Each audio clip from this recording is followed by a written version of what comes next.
para gravar. Muito bom. Amém. Então, a gente vai trabalhar alguns tópicos do início do livro, a introdução do livro, e entrar no primeiro capítulo. Então, vai ser diferente do que a gente fez presencial lá na base, né? Mas vai dar um norte. E a ideia é as nossas relações, né? A ideia, por exemplo, tem muita gente aqui da comunidade, a ideia é que todas as vezes que nós formos sentar para conversar, para ter tempo junto, a gente usar as perspectivas desse livro de relacionamento para começar a gerar esse relacionamento. Não é só um conhecimento, né? Não é só uma, uma, uma coisa mental, mas que vamos tentar trazer para a realidade da nossa vida. Tentar não, trabalhar para trazer para a realidade da nossa vida. Senão não vai fazer muito sentido a gente ter mais só uma teoria, né? Ter mais um livro lido e colocado lá na estante. Então, no livro, vocês devem ter lido, fala, né? O Asher, ele traz a perspectiva aí na introdução.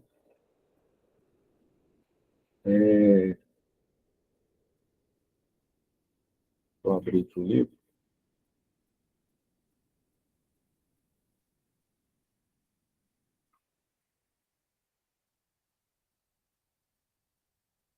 Ele traz uma perspectiva, né, de amizade, né? De círculo de amigos e, e a dificuldade disso, né?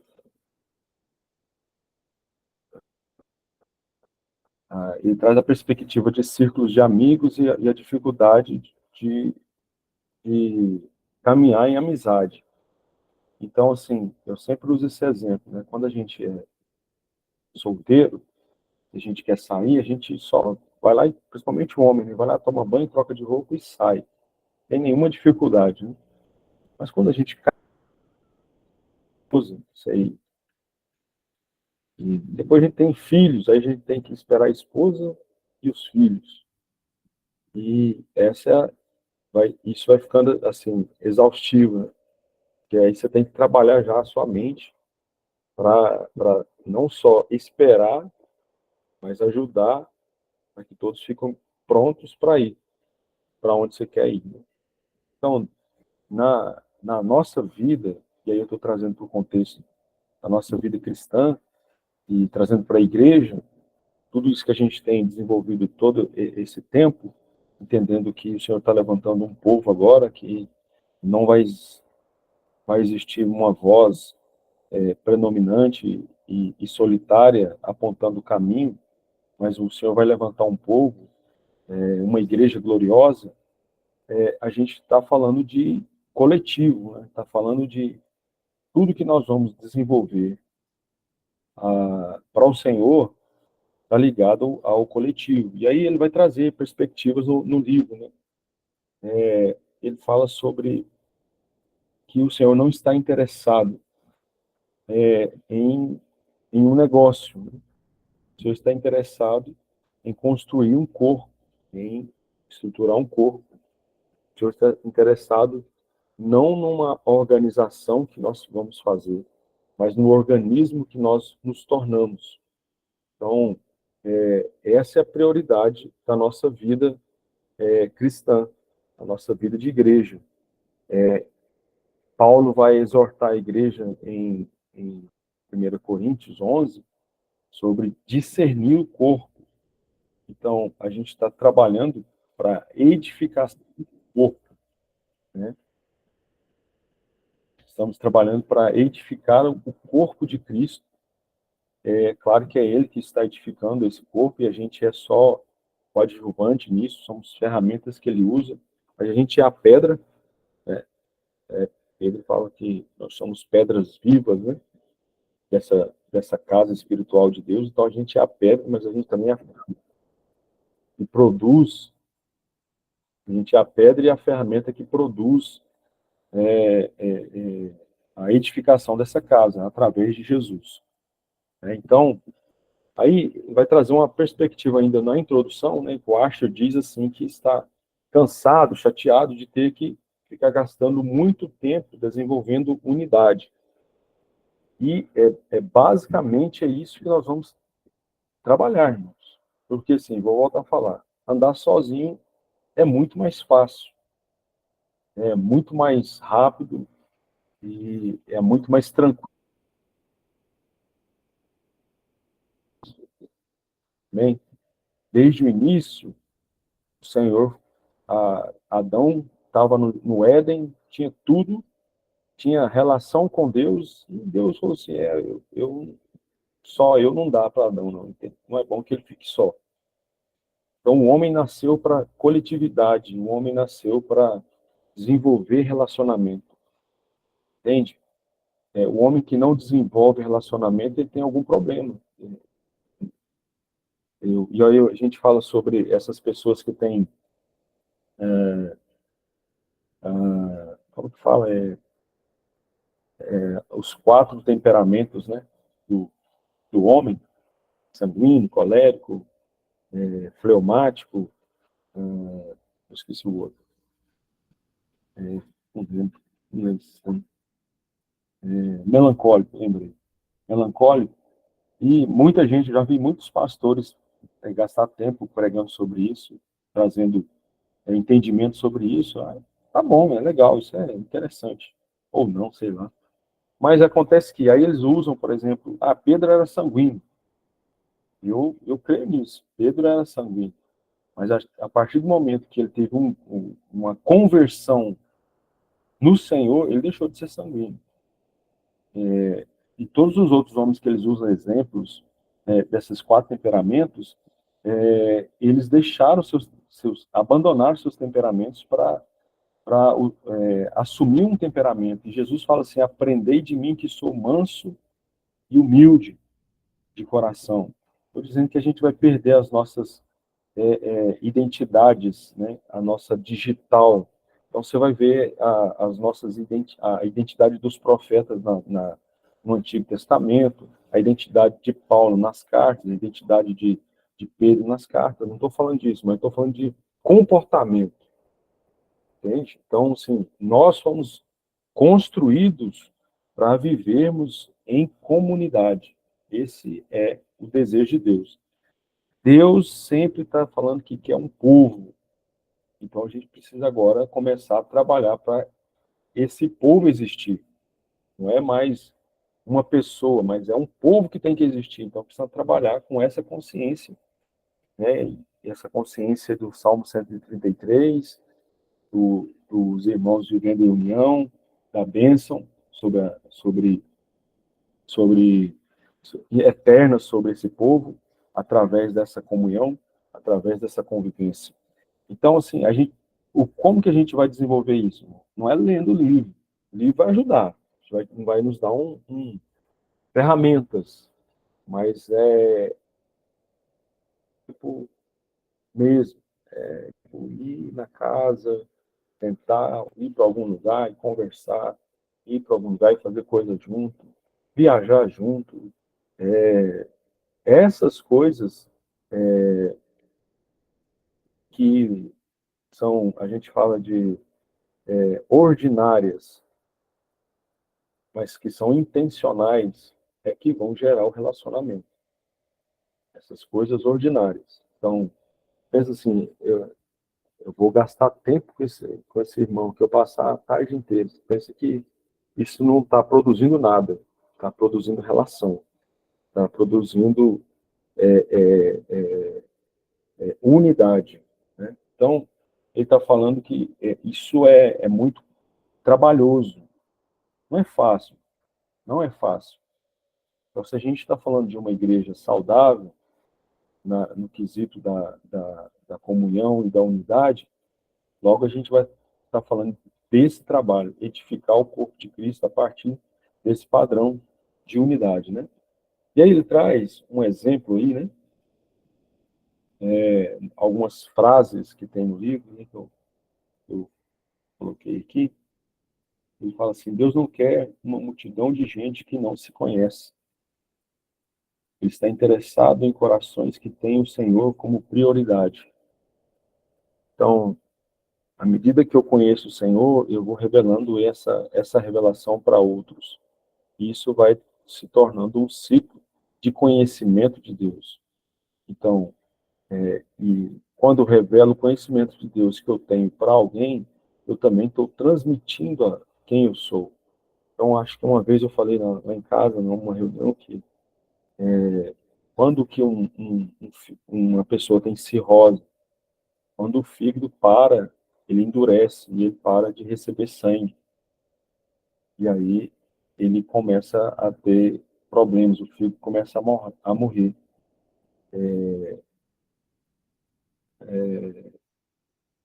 O órgão que deixa de receber sangue, e o sangue vem pelas veias e passa por todos os órgãos, vai passando de órgão a órgão, ele vai recebendo vida.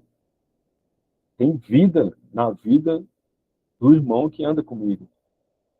Tem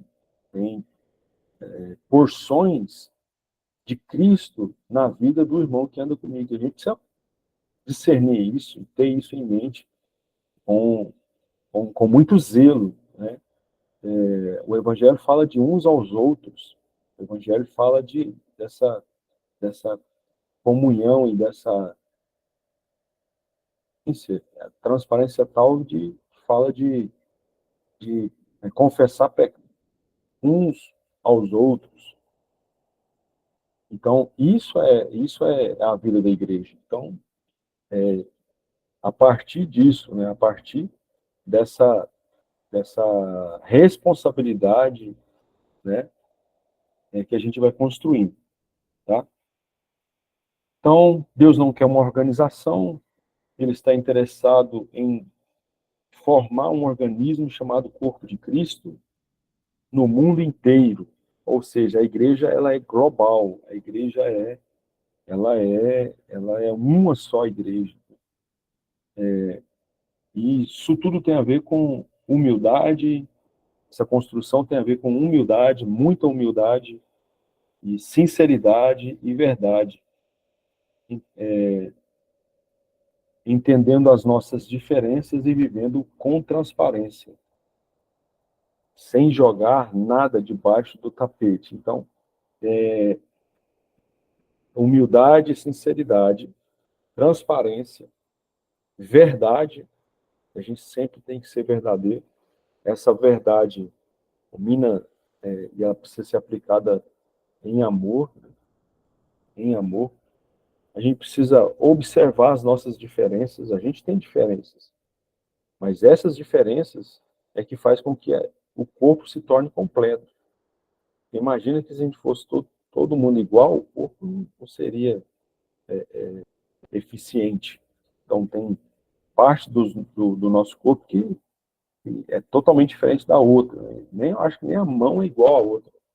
Então, assim, a gente precisa entender que há diferenças e a gente não tem que cobrar a igualdade, a gente tem que cobrar humildade e sinceridade, verdade e amor. Isso a gente tem que cobrar. Mas a gente tem que cobrar um padrão de igualdade. O que a gente faz, por exemplo, o que eu faço, se algum de vocês não fizer da maneira que eu faço, isso não quer dizer que você está errado, entendeu? Quer dizer que você tem uma identidade de Deus em você, que atua através de você. Né? Então, a gente tem dois problemas nessa perspectiva da aliança e da igreja. O primeiro problema, e aí eu quero abrir aqui uma porta para vocês, é que, assim, o nosso relacionamento na eclésia, na igreja, não é o mesmo relacionamento, não é o mesmo nível e a gente vai ver isso lá na frente, depois dos outros capítulos, não é o mesmo nível de relacionamento do casamento. Por exemplo,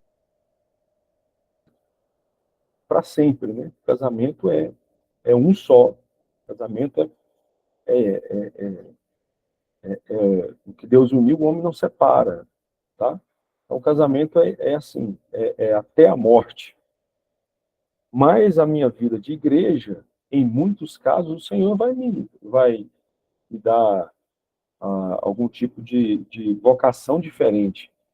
E aí tem dois, por causa disso, temos dois problemas. O primeiro problema é o irmão que recebeu uma vocação diferente e ele sai da igreja e leva lá uma turma com ele, sai falando mal do pastor, sai falando mal da igreja, e vai começar um trabalho, uma igreja dele. Esse é um problema. O outro problema é um pastor que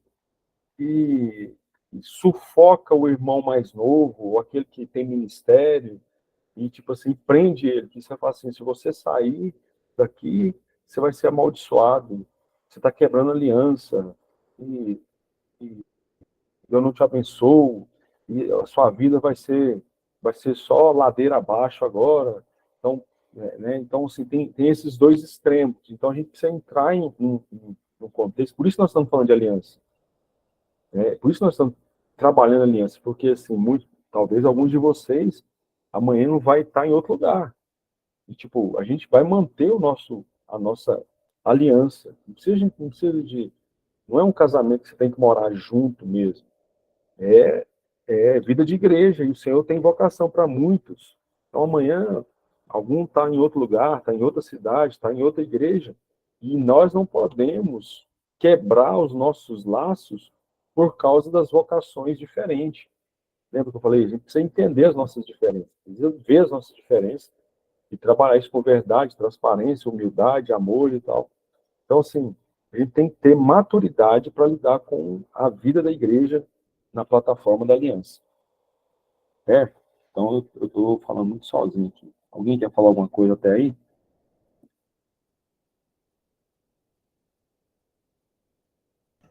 É isso É aí. isso aí. Tá bom, então. Aí, ainda na introdução, ele faz uma, uma pergunta, ele levanta uma questão. Qual o tamanho verdadeiro de uma igreja? Quem leu aí deve ter visto, né?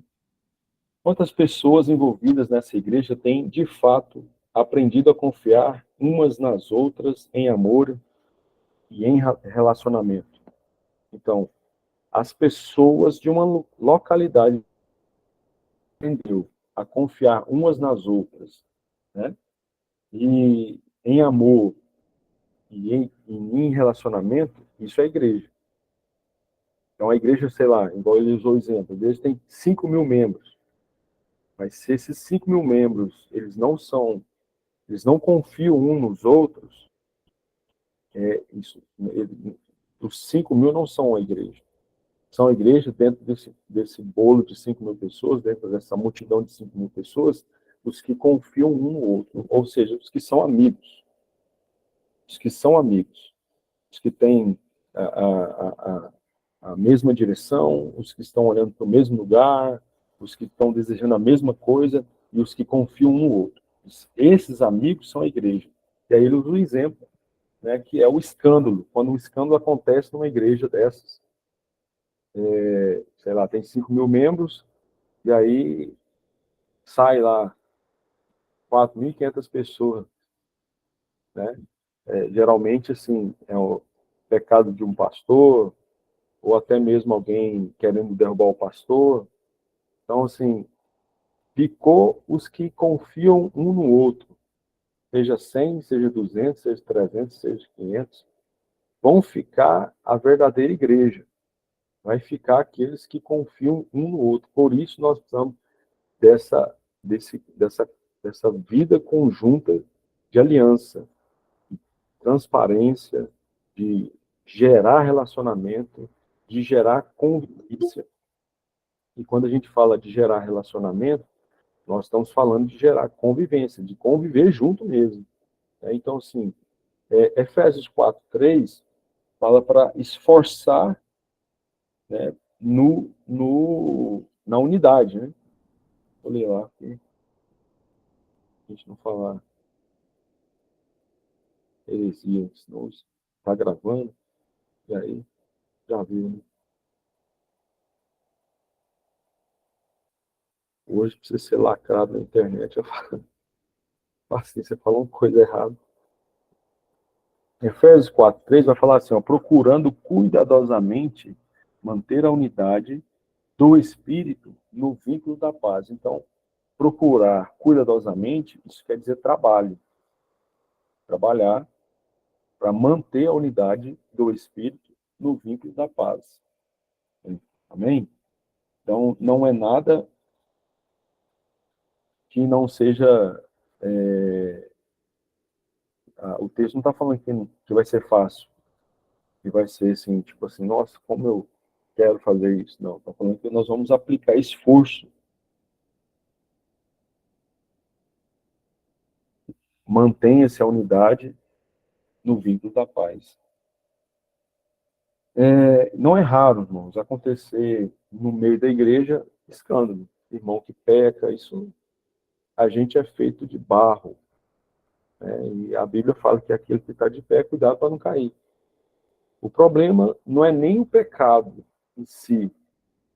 Claro que o pecado é o, é o gatilho, né? O grande problema é como se trata o pecado, entende? Por exemplo, a grande maioria das vezes que um líder peca em uma denominação, ele não é tratado. E algumas pessoas também da mesma forma, um membro de igreja, ele peca, ele não é tratado. Aí o que ele faz? Ele muda de igreja. O que o líder faz? Às vezes, ele abre outra igreja. Ele não é tratado. Ele vai para outro lugar, ele vai para outra cidade, vai para outro estado, e lá ele abre outra igreja. Ele não é tratado. O membro, da mesma forma, se ele pecou no lugar, o que ele faz? Ele some e vai para outra igreja. Chega lá, então, em comunhão, né? E está tudo certo. Então, um líder que peca, ele tem que ter, tipo, pessoas na comunidade, a gente chama isso de presbitério, né, um líder, que vão restaurar o irmão em amor, né, e vão, biblicamente, tratar qualquer coisa que aconteceu para tentar restaurar o irmão, né? E aí a gente tem vários níveis de pecado que acontece, mas a gente não pode engessar criando uma doutrina. Se pecou, é isso.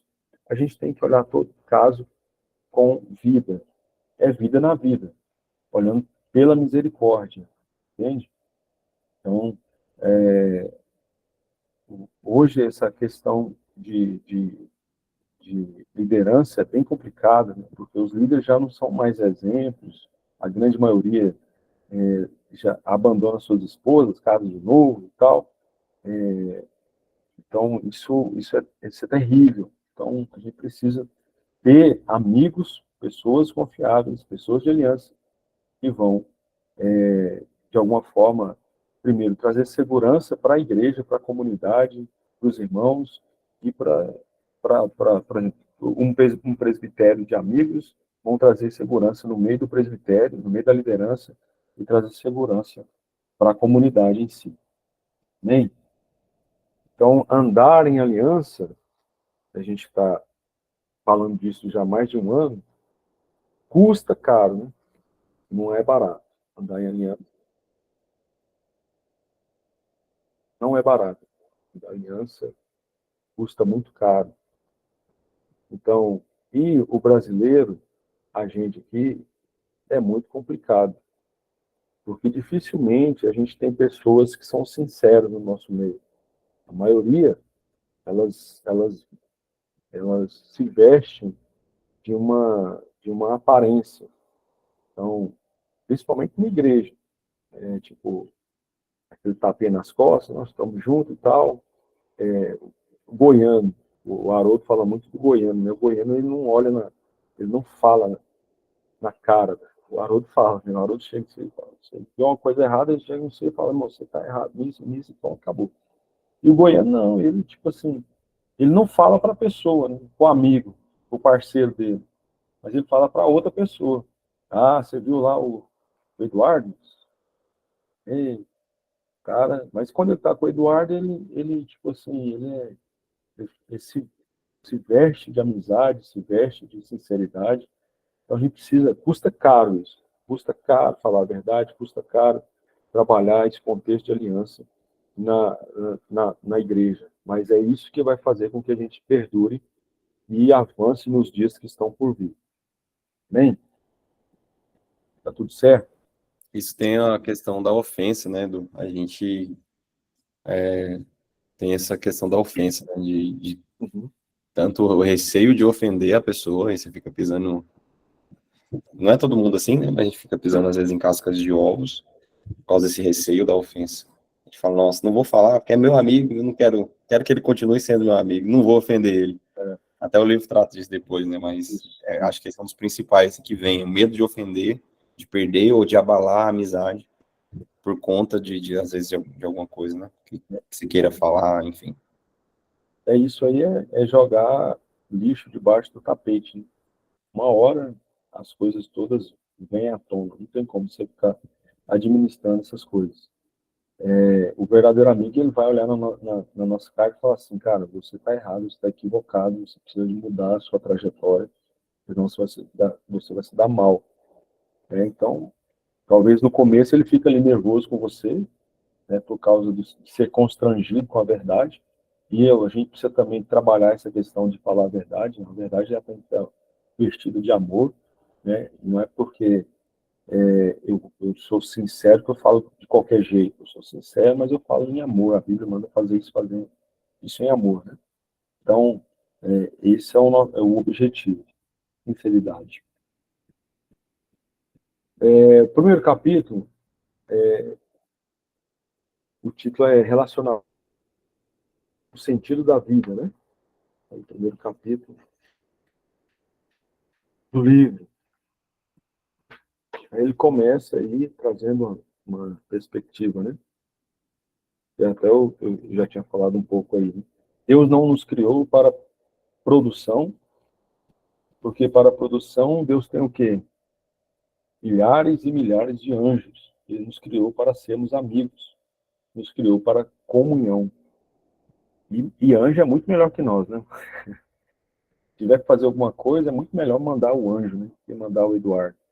Porque o anjo, ele vai obedecer o Senhor 100%. Ele vai fazer o que o Senhor mandar. E para fazer coisa, Deus manda anjo. Para a igreja, ele fala para desenvolver relacionamento, gastar tempo com isso. Então a gente precisa de se envolver com o Senhor de forma a, assim, desenvolver uma amizade, melhor dizendo, desenvolver uma amizade com o Senhor sincera, né? E é uma coisa que também é trabalho. Então, se eu tenho que me esforçar para ter amizade com os irmãos, também tenho que me esforçar para ter amizade com Deus.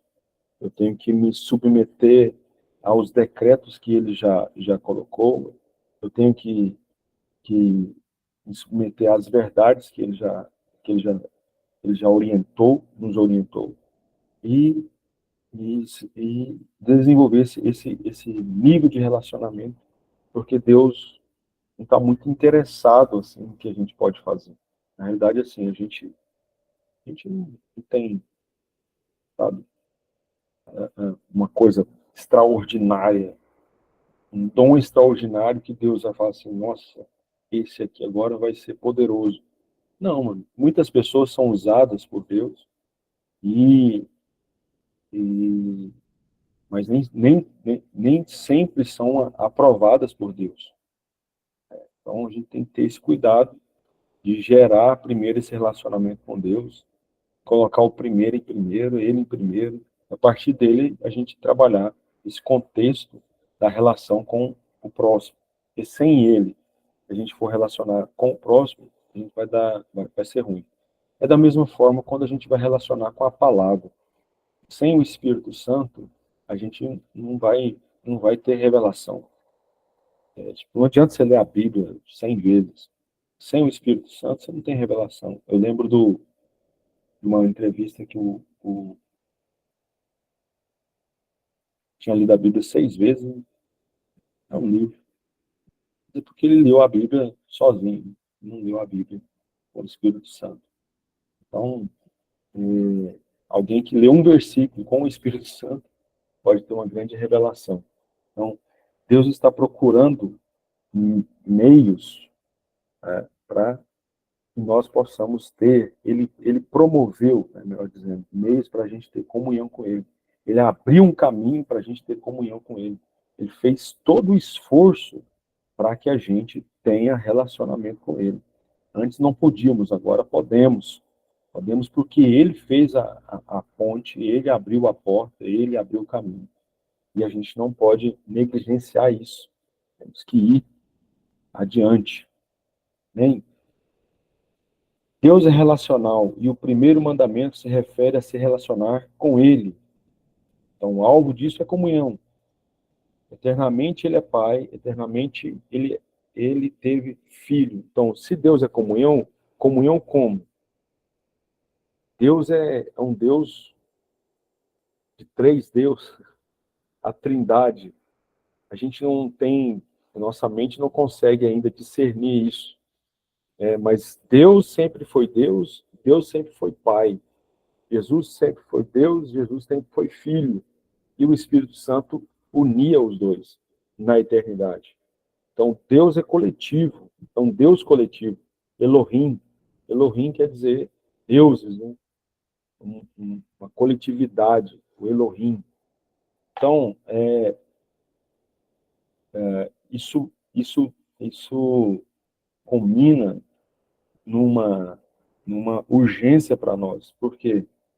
Porque quando a gente linka isso com no Evangelho de João, João 17, a oração de Jesus é que ele estava falando assim, nós somos um, Pai, nós somos um. Eu oro para que eles sejam um conosco. Então, é uma intercessão para que a igreja faça parte dessa comunhão trina, né, da Trindade. Então, é bem assim. Vamos ler o versículo que o livro aponta aqui, que é João 17, 24. Deixa eu abrir aqui. João 17, 24. A oração de Jesus fala assim, Pai, meu desejo é que aqueles que me deste, estejam comigo, onde eu estiver, para que vejam a minha glória, a qual me deste, pois minha ação do mundo. Então, o chamado para a igreja, para aqueles que o Senhor deu para Jesus, ó, a gente fala de escolhidos, é o que? É viver juntos eternamente. Eternamente. É essa comunhão. É por isso a Bíblia fala de casamento. Né? A gente usa, porque a Bíblia fala de casamento, dá o exemplo de casamento, porque esse é um exemplo universal de como as pessoas se unem eternamente. Todas as coisas existem do resultado do amor de Deus e o amor do amor que Deus tem pelo Filho. Então, tudo existe por causa disso. Efésios 1:10. Se vocês quiserem falar, vocês podem falar. Efésios 1:10. Para a dispensação da plenitude dos tempos, de fazer convergir em Cristo todas as coisas, tanto as que estão no céu como as que estão na terra. Tudo vai convergir em Cristo, tudo vai voltar para essa comunhão. Então, a criação, o todo, a completude, vai tudo voltar e vai se convergir novamente. Então, a gente pensa muito em Gênesis 1, Deus criou céus e terra, então era uma coisa só, tudo convergido em uma só coisa, era uma só coisa existindo, com várias coisas ali dentro. E aí, quando o homem cai, há essa lacuna, e a criação cai, e aí há esse distanciamento da eternidade de Deus, do céu, com a terra. Então, todo o trabalho que o Senhor está desenvolvendo de restauração de todas as coisas é através do homem. Ele tem poder para não precisar do homem? Tem. E ele não precisa de nós, mas ele escolheu fazer assim. Amém?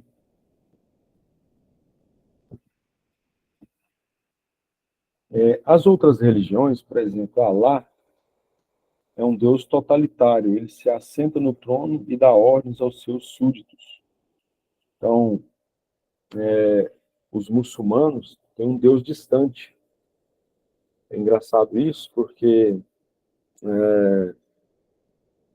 um dia eu conversando com o Rony lá da Jocum, ele estava lá com as famílias de muçulmanos, né, que tinham vindo, e aí ele, humanos, e aí ele foi a partir de João, que deu Jesus, a palavra, o verbo se fez carne. Então, o Deus cristão é um Deus que é próximo, é um Deus que é perto, é um Deus que andou no meio do seu povo. Alá nunca fez isso. Alá é um Deus distante. Eles precisam de se sacrificar para se aproximar de Alá. E Jesus fez o contrário, ele se sacrificou para se aproximar da criação. Então, a diferença desses deuses, né? Aí Jeová, que é o Deus dos judeus, é o Deus verdadeiro, né? Os ortodoxos creem no Deus verdadeiro, o Deus bíblico, mas eles não reconhecem o seu filho, então eles não creem no Deus que tem filho, né? Por isso eles vivem o terror de ter que cumprir a lei em sua vida. Então eles têm que cumprir toda a lei para ter relacionamento com esse Deus. Eles não conhecem o amor, pois só existe amor na vida relacional. Então, o Deus dos judeus ortodoxos é um Deus que é o Deus bíblico, mas com falta de revelação da Trindade, do, do Filho, do Espírito Santo.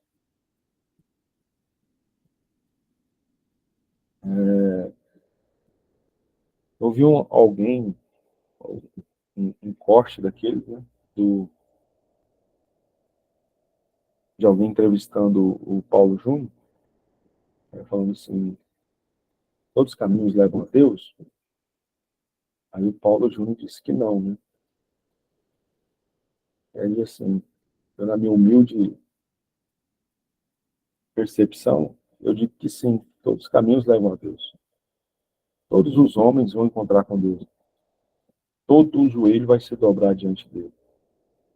Os pequenos, os grandes, todos vão se dobrar diante de Deus.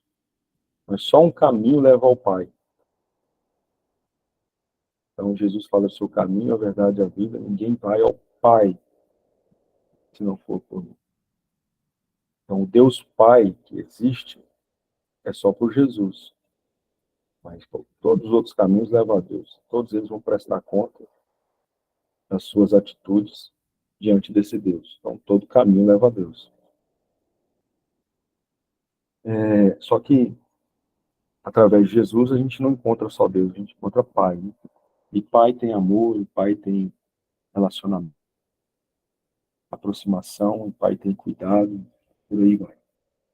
O relacionamento entre Deus, Jesus e nós é o propósito de tudo. O propósito não é pregação, não é evangelismo, não é ministério de música, não é missões, não é um prédio maior, nem a igreja. Não é encher o prédio.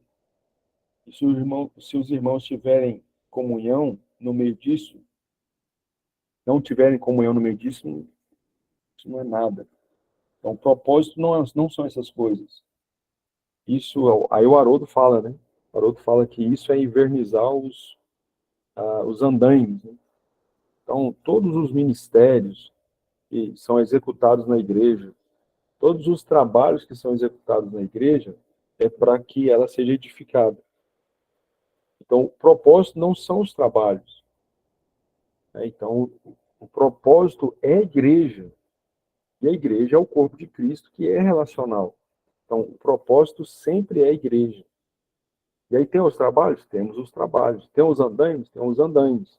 Mas quando a igreja, né, estiver pronta, esses andaimes vão ser retirados. Então, não precisamos, de ficar valorizando a, os trabalhos que a gente executa, porque todos eles, segundo o próprio Atos, né? Atos não, 1 Coríntios 13, vai falar que são parciais. Todos os ministérios são parciais. Quando Jesus vier, o que é parcial vai ser tirado. Aí a gente vai ter o completo. Então, tudo isso, esses trabalhos, que a gente chama de ministério, de servir, isso tudo faz parte, mas não é o essencial. E aí eu quero chamar a atenção para vocês experiências particulares que a gente tem. Por exemplo, aqui em Goiânia, a gente tem vários irmãos que procuram andar juntos, né? Unidade, pastor, essas coisas. Ou até na igreja a gente faz isso. A gente não é amigo, mas a gente faz projetos junto, entendeu? Então, quando termina o projeto, acabou. Aí cada um vai para a sua vida. Então, a realidade é que tem projetos para a gente fazer, mas antes do projeto, nós precisamos desenvolver a amizade, porque os projetos terminam, continua. Esse é o X da questão. Então, assim, por que a gente briga? Porque a gente se junta para trabalhar, para fazer alguma coisa. A gente não junta para se amar. Então, a partir do momento que a gente começar a fazer coisas que são geradas a partir do nosso relacionamento, a gente vai ter muito menos confusão no nosso meio. Então, preservar a amizade que já foi conquistada e trabalhar para que ela aumente, sempre aumente. Então, vamos ler. 1 João 1,3. 1 João.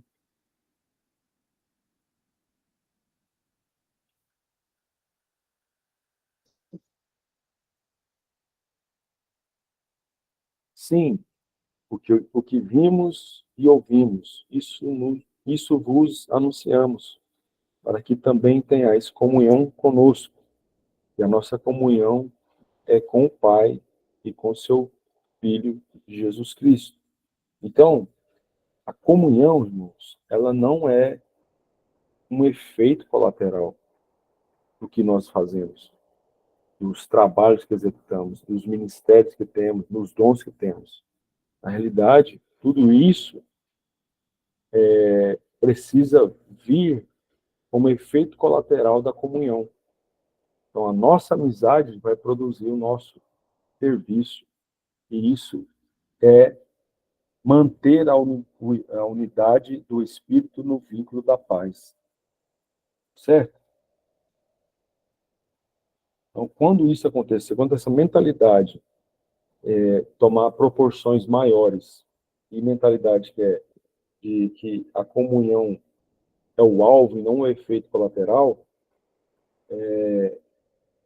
quando isso acontecer, o mundo vai saber que amamos uns aos outros e que Deus enviou Jesus, o Pai enviou Jesus para o mundo. Tudo certo até aí? Tem pergunta? Não, só um ponto assim que Hum, do, o livro fala assim que Jesus disse que por meio do nosso amor e compromisso e relacionamentos uns com os outros, o mundo saberia que somos seus discípulos, né? sim. E também fala que todo ministério, de alguma forma, direta ou indireta, precisa contribuir para a relação. Uhum, Seja essa relação com o Pai, né? Por exemplo, a gente vê o Ministério da Palavra que contribui essa questão de revelar quem é o Pai, né? Quem Deus é. Uhum. a música, de também trazer essa aproximação de afeto, né, de quem Deus é, e com Deus e tudo, mas tudo isso precisa combinar no relacionamento uns aos outros. O que eu vejo é que parece que a gente é muito efetivo na parte vertical, sabe? Que é do homem a Deus, e um pouco efetivo na parte que envolve a horizontal, né? Sim. Que é uns aos outros, né? E isso é um desafio muito grande, porque a gente tá nas casas e mesmo assim isso não flui. É porque quando a gente fala, né, nós somos igreja nas casas e tal, dá-se a entender que a gente já está avançado nisso, né? E, e a realidade é que não, né? A gente está trabalhando arduamente para que isso aconteça, né? A gente tem avançado já? Sim, eu creio que a gente já tem avançado nisso em vários pontos, mas a gente precisa avançar muito ainda, né? A gente ainda é um bebê no quesito de vida relacional, na prática, né? Então, assim, e a gente acaba sendo vencido, mano, pela agenda. A agenda nos vence, os compromissos nos vence, o ministério nos vence, o trabalho na igreja nos vence. Então, assim, a gente prioriza, é que eu, né? A gente prioriza essas coisas, né? Infelizmente, aí eu não tô jogando aí, assim, para vocês, não, eu tô falando de mim também. Eu tô aqui igual Isaías 6, né? Senhor, meus lábios é impuro também. Eu moro no meio de um povo de impuro lá, mas os meus também tá ruim. Toca em nós aqui para nos curar. Então, infelizmente, mano, a demanda, ela nos engole. E aí a gente olha para ela e fala, não, isso aqui é mais urgente, é mais urgente. Então, a gente precisa entender isso, né? Eu não consegui ler, Matheus. Eu nem sei como é que lê esse negócio aí. Onde acho que está aqui, deixa eu ver aqui. Ah, eu consegui. Tenho escutado alguns burburinhos das irmãs da comunidade que estavam se movimentando na horizontal também, visitando umas às outras, e isso já me deixa com muita esperança. Aleluia. As irmãs já acho que está bem avançadas, as irmãs da igreja. Os irmãos que não. Os irmãos que tá brabo aí. Tá? Mas assim, igual eu tô falando, a gente está avançando, né? A gente está avançando. A gente tem que olhar e falar assim, nossa, a gente avançou nisso, glória a Deus por isso, mas isso não quer dizer que a gente vai parar. Bora continuar andando. Eu sempre uso o exemplo do filhinho, né? Da criancinha, do bebê que começa a andar. Ele dá um passo e cai e os pais falam assim, oh, ele já está andando. Não está andando, ele só deu um passinho e caiu. E aí, o que a gente vai fazer? Vai continuar, vai pegar na mão, vai tentar fazer com que ele ande mais, né? A encorajar ele a andar mais. Então, assim, a gente avançou, já demos alguns passos, sim, agora é encorajar um ao outro, né? Esforçar mesmo, é trabalho árduo para que a gente avance nisso.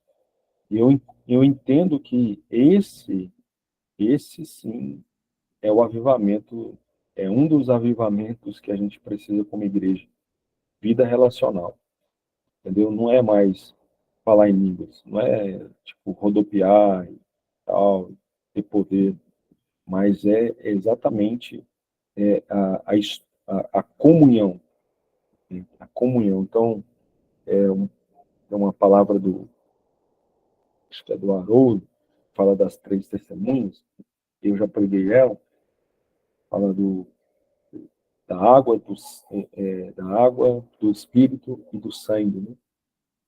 O primeiro é João, capítulo 5, eu acho, fala das três testemunhas. E, e na história da igreja, duas testemunhas já foram, vamos dizer assim, alcançadas, né? A igreja foi batizada nas águas, que é a palavra, em 1500, a restauração da palavra, né? A restauração da palavra é um batismo nas águas. Então, a reforma foi isso. No século passado foi a visitação do Espírito Santo. Então, a igreja global foi batizada com o Espírito Santo. Tem gente que não crê nisso, mas a gente entende que isso foi manifestação sobrenatural e divina de Deus. E agora falta a comunhão. É o último batismo. Então, Jesus foi batizado, fazendo um paralelo aqui só, rapidinho. Jesus foi batizado nas águas, e no mesmo momento o Espírito desceu sobre ele. Então, ele recebeu 2 batismos ali. E aí ele falava com os discípulos, eu preciso passar por um batismo. Ninguém entendia muita coisa, mas ele estava falando do batismo de sangue. E o sangue representa a comunhão. Ele levanta o cálice, né, do vinho, da ceia, e diz, esse é o cálice da nova aliança. Então, o sangue representa a aliança. Na realidade, corte de sangue, quando vai fazer pacto, você corta e derrama o sangue, né? Então, o sangue representa a aliança, o sangue representa a, a, a comunhão. Então, eu creio que o próximo avivamento, ou a próxima movimentação de Deus na igreja vai ser essa, porque é uma grande equipação para os últimos dias. É uma coisa necessária. Alguém quer falar? Como parece que falou aí?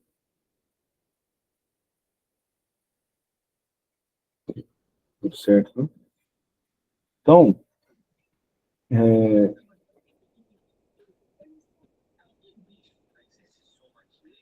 grande parte do que faz o ministério é feito por causa da insegurança.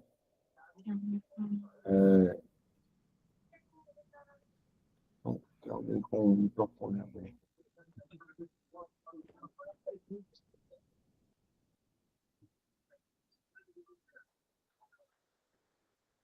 Então, grande parte do que a gente faz no ministério, a gente faz por insegurança, por medo de perder cargo, por medo de perder status, por medo de muita coisa, né? Minha igreja é grande ou minha igreja é pequena, querem, de alguma forma, eles vão desenvolver ministério para ser aceito, para ser aprovado. Não tem a ver em servir, não tem a ver em servir. Então, dentro dessa perspectiva que eu estou falando aqui, a gente precisa entender que a gente não trabalha. Estou voltando lá nos ministérios, naquela coisa do de invernizar os andaimes, né? Então, a gente precisa trabalhar, claro que precisa trabalhar, mas a gente não precisa trabalhar para ser aprovado. Eu trabalho, ou nós trabalhamos como igreja, porque já somos aprovados. Então, e onde que isso acontece, essa aprovação acontece? Acontece no relacionamento com Deus. Então, todo aquele que se relaciona de verdade com Deus, tudo que ele faz através de Deus e é aprovado. Então, Isaías vai falar, né, que toda obra humana boa, ele está falando de obra que não é feita a partir da fé, do relacionamento com Deus, é trapo de imundície. Então, assim, tem muita gente fazendo isso, faz por causa disso também, mas a gente precisa de desenvolver esse relacionamento é, com o Senhor e com o próximo, e trabalhar não para ser aprovado, trabalhar porque já somos aprovados. Todo cristão vai ser perseguido, e por isso precisamos de amigos. Pessoas vão nos lembrar de quem somos em Deus, para nos curar, para nos exortar e nos levantar. Então, todo cristão vai ser perseguido. E a gente precisa. Todo cristão vai passar por problema. Todo cristão vai passar por adversidade. Então, a gente sempre precisa de amigos que vão nos exortar, vai nos edificar, né, e vai nos lembrar de quem nós somos em Deus. Amém? Então, o pecado feriu a relação. Lembra? Quando Adão e Eva pecou, e Deus chega, né? A gente entende que é Cristo que chega no Éden, Adão já livrou a dele, falou assim, foi a mulher, não foi a serpente. Então, a relação dos dois já foi afetada ali. Ele já não quis ter muita amizade. Tipo assim, foi com o senhor, você foi essa mulher aí. Né? Então, a relação já foi afetada. Quando nascem os filhos, já nascem filhos com relações afetadas. Um mata o outro. Simples assim. Tanto que o efeito do pecado vai tomando proporções cada vez maiores. Né? Então, assim, por isso nós precisamos de um trabalho árduo para desenvolver relacionamento. Então, a falta de relacionamento gera a síndrome do ar, que funciona assim, por falta de afeto dos pais, nossa necessidade de aprovação, nos leva a substituir a aceitação por ação.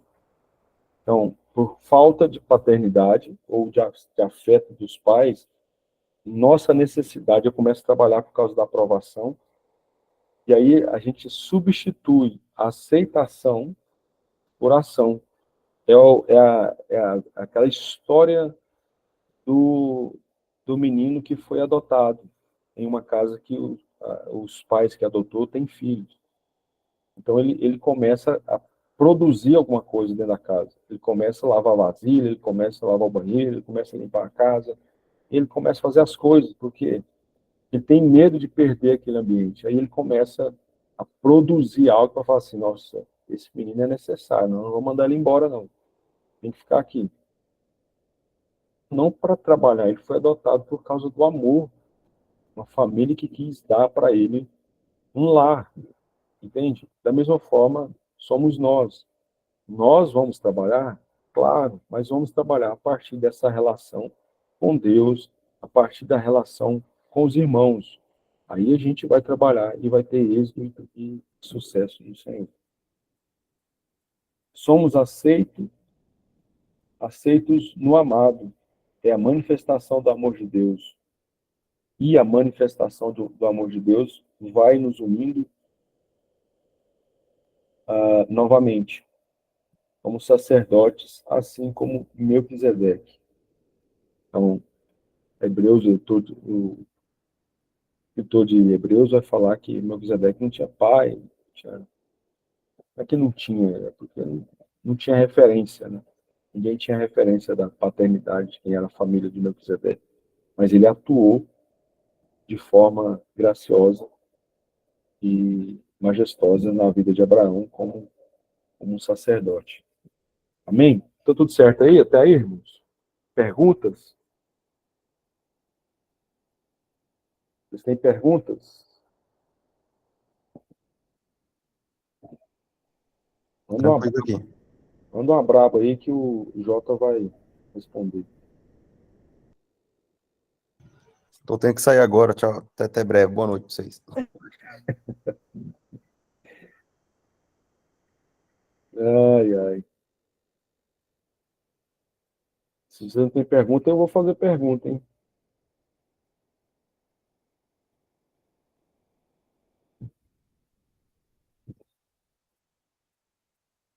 Afinal, nós não estamos no culto, não está numa aula. Essa é a ideia.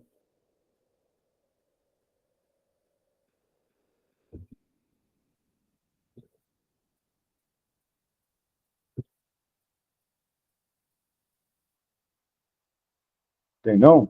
Então, vou fazer uma pergunta aí. Com quais atitudes vocês creem que a igreja pode melhorar a demonstração de sua unidade? Responde aí no chat, ou então Paz.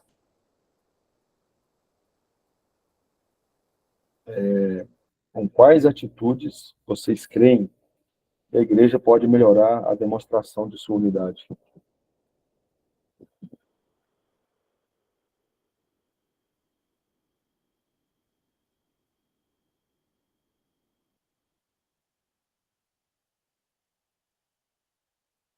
Fala aí, mano.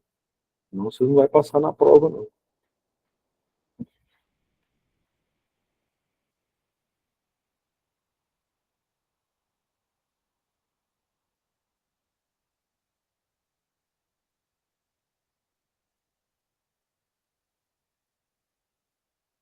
Sou compadecendo uns pelos outros. É, isso é bom. Mas para se compadecer tem que conhecer as causas, né? A gente tá. Nem as causas uns dos outros a gente não tá sabendo.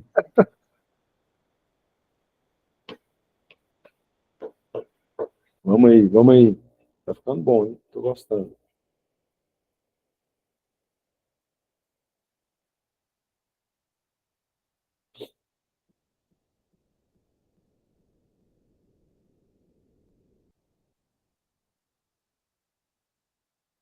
Sendo vulneráveis.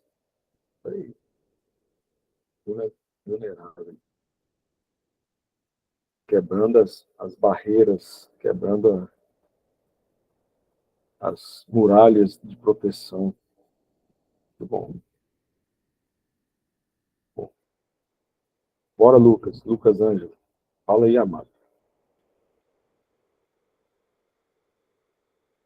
Começa a falar nome aqui. Fazer igual a Haroldo.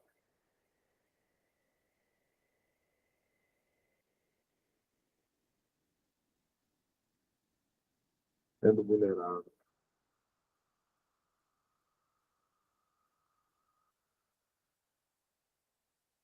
Eu não consigo ver mais quem tá aqui. Sou ruim pra mexer. Não custa.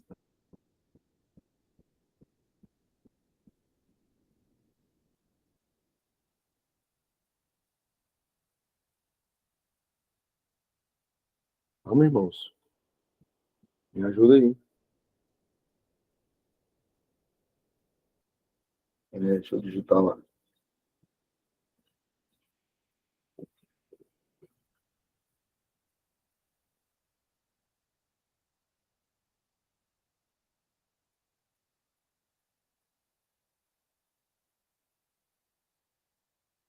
Só preciso responder. Faz ativo.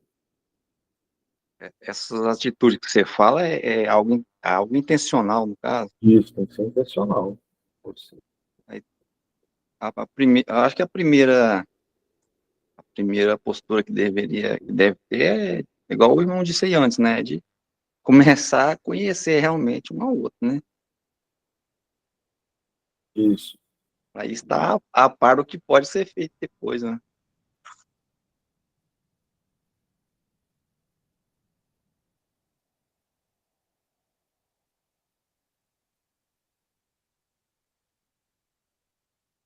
Ah, eu não sei onde está o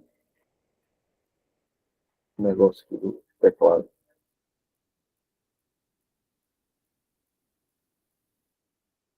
Ponto de interrogação. É,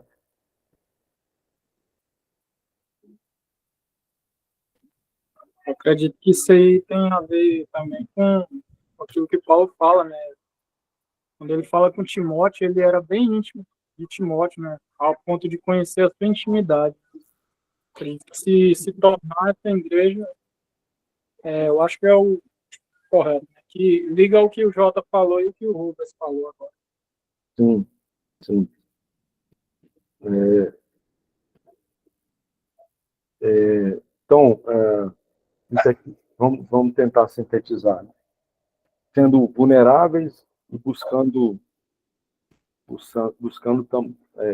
conhecer o outro. Né? Ele tem que ser intencional, mano.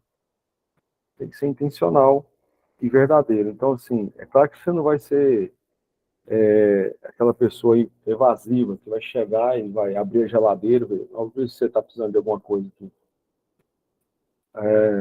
A não ser que o Espírito te mova a isso, né? Se o Espírito te mover a isso, você faz isso. Mas não é bom fazer isso, né? Sem a direção do Espírito, não vai dar ruim, muito ruim isso. Mas é buscar ser intencional mesmo, trazer a pessoa para perto, viver junto. Então, olha só, o que é a Trindade?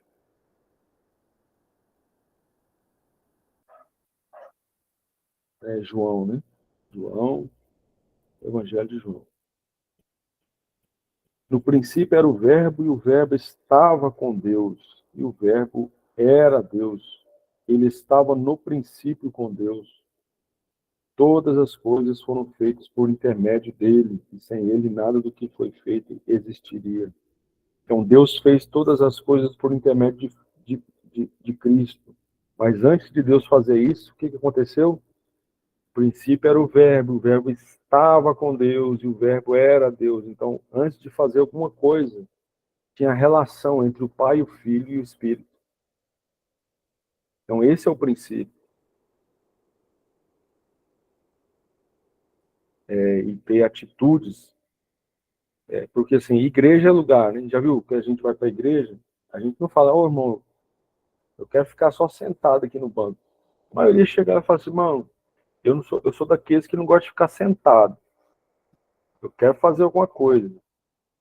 Eu tenho um ministério, eu canto, eu prego, eu toco, sei lá, eu faço alguma coisa. Sou das crianças, sou dos teens, sou do adolescente, sou dos jovens. Eu tenho que fazer alguma coisa, irmão. Senta aí e vamos estar juntos. Estar juntos, aí depois a gente pode fazer alguma coisa a partir desse relacionamento. Então, estar juntos. A gente tem uma grande dificuldade aqui, né, que é a distância, né? A distância é uma opressora. Então, a gente tem essa distância uns dos outros e talvez a gente um dia crie coragem de mudar todo mundo para o interior, uma cidadezinha, onde todo mundo vai de a pé. Talvez lá para o Canedo, né? Canedo.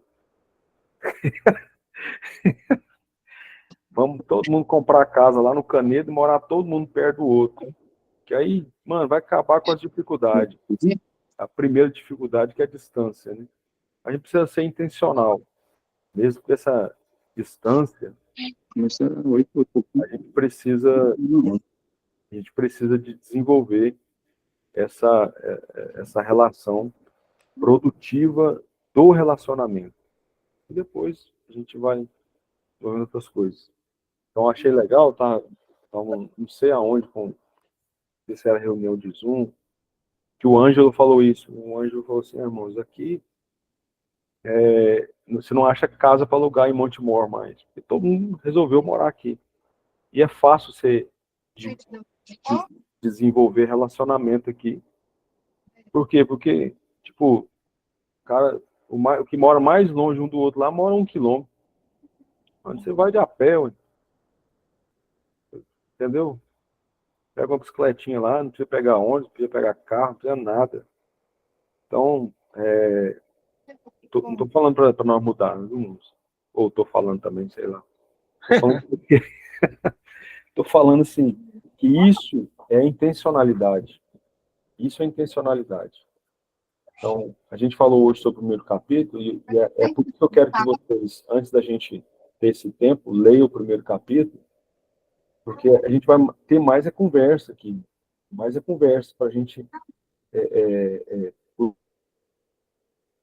juntos o que o Senhor está propondo para nós relacionado a uma vida de aliança. Não é só falar para aquele jargão que a gente faz, né? Irmão, vira para a pessoa que está do seu lado e diz, eu tenho uma aliança com você. Mano, isso não funciona. Você vê só uma vez lá no culto de domingo e depois você não vê mais, isso não é relacionamento. Então, isso é religião mesmo. É só religião e mais nada. Então, precisa haver esse comprometimento mesmo, né, de coração, né, de desejo, de força para isso. Então, lembra que o primeiro mandamento, que Jesus responde, ele fala assim: amarás o Senhor teu Deus com toda a sua força, com todo o seu coração. Então, assim, tem que ter intencionalidade. Para amar o Senhor, você tem que fazer força, porque não é um sentimento que aparece no nosso coração, é mandamento. E da mesma forma é o próximo. Para amar o próximo, não vou esperar um sentimento vir aqui no meu coração. Nossa, comecei a amar o irmão. Olha, não, mano, é força. É força, senão não precisa ser mandamento. Entendeu? Então é mandamento. Amar é mandamento. Não, coisa é esposa. A esposa é mais fácil amar, né? Mas, mas o Senhor manda, né? Maridos, ame sua esposa. Ali é mandamento, mano. Não é tipo assim, eu tô amando minha esposa porque tem um negócio aqui no meu coração, uma emoção ardente, um fogo. Isso acontece no começo, né? Depois você tem que amar mesmo, escolher todo dia amar, todo dia. Aleluia. É isso. Alguém quer falar mais alguma coisa? Eita, alguém respondeu agora aqui. Ainda que com esse pensamento de ser vulnerável, ponto importante também é nos desnudar uns para com os outros. Que apenas uma exposição humilhante nos torna servos de verdade uns dos outros. Sem humildade, dificilmente seremos vulneráveis. Também, Mateus, é isso aí. A gente fala de transparência, né? O pacto da aliança para o judeu era um pacto vergonhoso, né? E você tinha que mostrar a sua intimidade para o outro ir lá e cortar. Então, é basicamente isso aí. Então, é conhecer o outro na intimidade. Saber que o outro é de verdade. Não é só, sabe, o que o outro faz. Ah, o Eduardo prega bem. Ah, o Eduardo ora bem. Ah, o Gil tem uns... Não, mano, é saber quem é cada um. Entrar, sabe, ter liberdade. Então, é necessário como o Rubens falou, né, intencionalidade. É tão necessária a intencionalidade de eu ir buscar o relacionamento como aquele que vai receber a minha busca se abrir. E não adianta um insistir e o outro ficar travado. Então, é escolher mesmo a vida de aliança. É assim que a gente vai se proteger. Aí a gente fica com medo, né? Na verdade, a gente fica com medo. A sociedade, a vida de igreja que a gente já viveu, tudo que a gente já experimentou nas relações foram traumáticas, e aí a gente fica fechado. Só que o remédio para isso é uns aos outros. Da mesma forma, né, que no mundo, para você ter dinheiro, eles ensinam o quê? Você poupar, aplicar. A Bíblia fala, é dando que você recebe. Como assim, Deus? Quero colocar debaixo do colchão, juntar. Não, você tem que dar. Está passando problema de financeiro, é porque você não está dando dinheiro. Você não está, sabe, o rio não está entrando, o rio entra, mas não sai. E aí vira Mar Morto. Mar Morto é o lugar mais baixo de Israel. Todos os rios desembocam no Mar Morto, só que nenhuma água sai de lá. E aí ele chama Mar Morto. Por quê? Porque ele não deixa correr. Ele não deixa correr. Então, assim, é através dos relacionamentos que a gente vai desenvolver segurança. As pessoas vão nos aproximar de nós, vão orientar, e é isso. É isso aí. Isso é vida comum de igreja. Bem-vindo à igreja. E aí, boa noite a todos aí.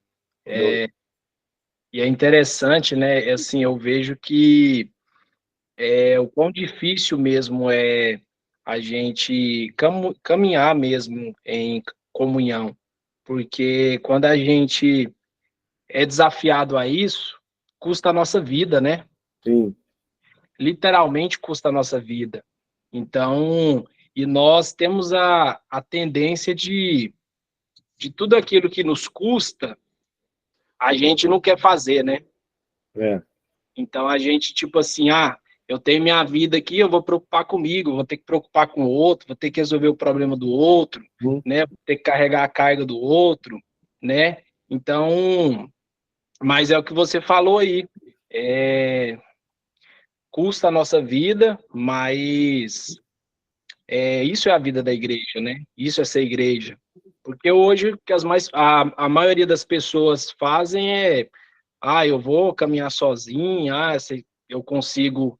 Aí a pessoa entra em depressão, a pessoa, né, entra no abismo, e ela prefere ficar isolada ali na igreja, tipo assim, ficar fechada, porque isso foi cultura, né? Foi cultural, foi o que nos ensinaram, né? Que é dessa forma que é a forma de caminhar, é só fazer a obra e a sua vida mesmo fica em segundo plano, mas glória a Deus que nós estamos aí aprendendo a ser igreja.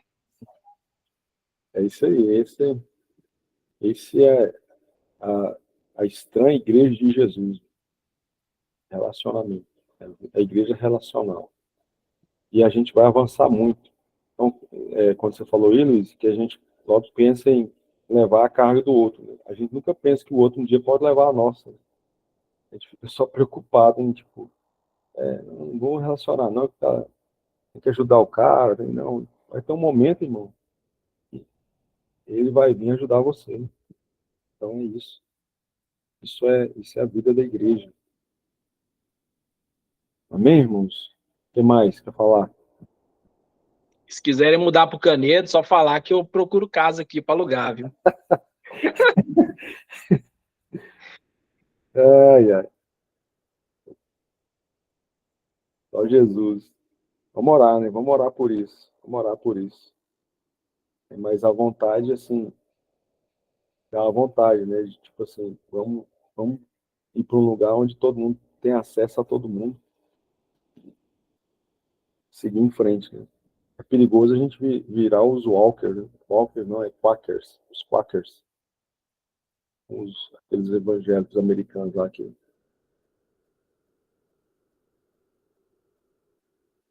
Manuel Santos. Mas é isso, irmãos. Eu acho que dentro do que a gente queria passar para vocês nesse primeiro capítulo, basicamente isso aí. E aí eu quero falar para vocês uma coisa.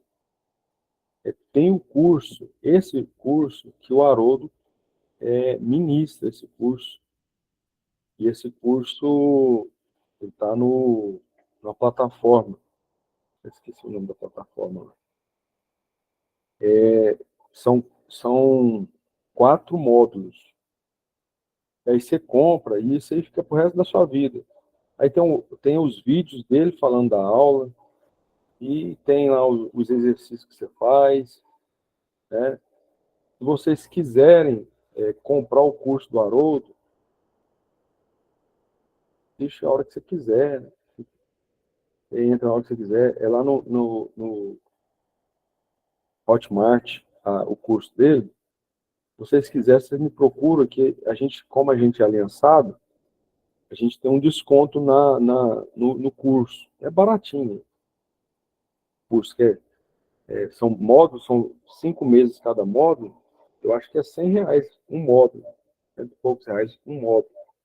Entendeu? Então você paga 20 pontos por mês aí, baratinho. E o Haroldo que tá ensinando. Falando isso, claro que aí com mais propriedade do que eu. Se vocês quiserem acessar o curso dele, aí eu vou falar com ele, mandar o link, eu passo para vocês. Aí vocês vão estudando, vocês podem estudar por ele, e a gente pode usar isso aqui também para ir conversando, para ir trocando informação, né? Falando das percepções e das dificuldades, dos avanços que nós vamos tendo. Beleza? Então é isso. Doutor Manuel, o senhor chegou agora, né? Por aí. Cuiabá agora é 1 hora mais cedo, né? Agora são 9h30, deve ser 8h30, né? ou é mais tarde, não sei. Bom, é isso. Tem mais alguma coisa ou não? Não, Gil? Fala aí, Gil.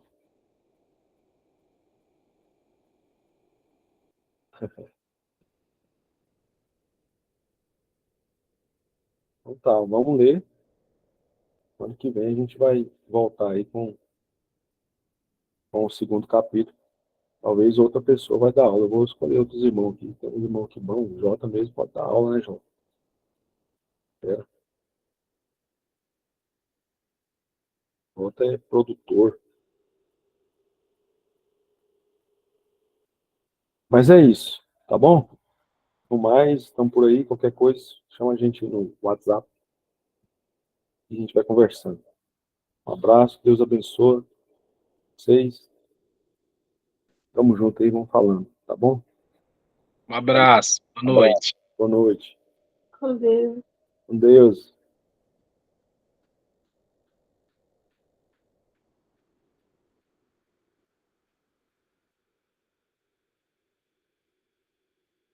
Como é que para aqui, Jota?